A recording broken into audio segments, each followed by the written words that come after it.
Hello my lovely, welcome back to my kitchen. Today we are making this very delicious, creamy and easy mango ice cream without the use of any heavy whipping cream, thereby reducing the intake of fat. You're simply going to love this. So without wasting too much time, let's get in and make this.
So now lovely, I'm going to make it look pretty for the freezer, and I'm going to freeze it only for up to about 4 hours or until nicely firm.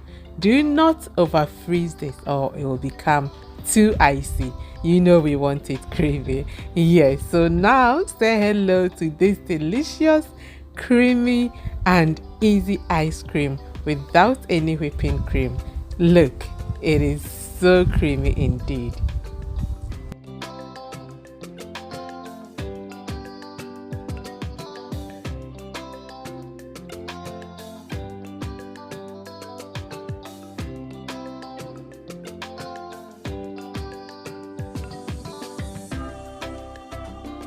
Substituting heavy whipping cream with yogurt is a great way to add texture and richness to your ice cream. So now look, it looks so creamy and it is absolutely delicious. I do hope you give it a go, and trust me, you will not be able to stop yourself from eating this. Yes, I hope you did enjoy this simple, delicious ice cream recipe, and I'm hopeful to see you again in my next video. Until then, take care and stay blessed. Bye bye.